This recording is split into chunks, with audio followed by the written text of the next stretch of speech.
In the last two episodes, we were able to share with you the overall philosophy of Disney's Animal Kingdom and the world of Avatar and Pandora and how that relates to planet Earth. In today's episode, we're going to take a closer look at the world of Pandora and Avatar. Disney's Animal Kingdom was actually built on the foundation that guests will have the opportunity to encounter real animals, ancient animals of the past, and also mythical creatures. The world of Pandora, Avatar, helps us actually fulfill upon the original mission of Disney's Animal Kingdom. Now, the world of Pandora is meant to be real. We're bringing that world forward, where you can look at every single tiny detail of that world as long as you want. The story that we're telling about Pandora is our own story, Disney's Animal Kingdom's story of Pandora. And we're setting that story long after any of the stories that are in the film, so that we can talk about Pandora in a way that harmonizes with Disney's Animal Kingdom itself. One of the things that we focus on is guest ability to interact with this beautiful environment, the nature itself, coming in contact with our animals, our plants, and even the people. We want that made-up world to be the most realistic feeling place. And so there's real plants mixed in with alien plants, and it has to feel real. So that has always been the goal, create Pandora.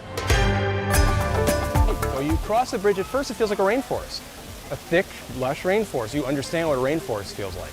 But when you start to look and start to listen, it's going to feel alien. Our ACE base camp is right in the middle of Na'vi territory. They're all around us. We may not see them, but we do hear them, and we see a lot of signs of their culture. But when you go on our adventures, that's when you're going to get close to the Na'vi. You're going to fly on the back of a banshee behind a Na'vi guide. You're going to go down the river and get to experience a Na'vi shaman and her ceremony. We really get to experience the Na'vi in a very close and personal way. People do so much better. Families, children growing up do so much better if they're exposed regularly to nature.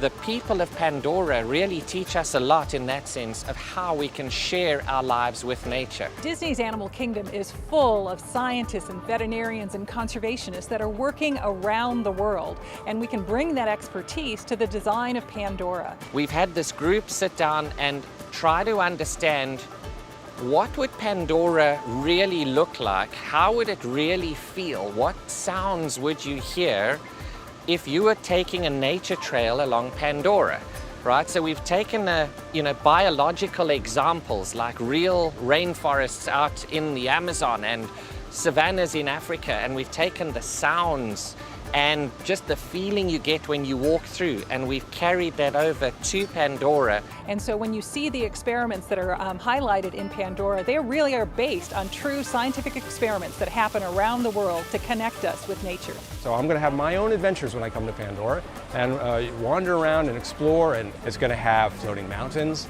It's going to have rivers, deep forests, big mountain ranges, and fly on a banshee. It is Pandora, and at night it becomes completely bioluminescent. And so when you think about it, the ability to transform yourself as a person by becoming more connected to the world around you, the Mother Earth that exists, is something that was very prominent in the most recent movie and will find itself fitting perfectly within our world here.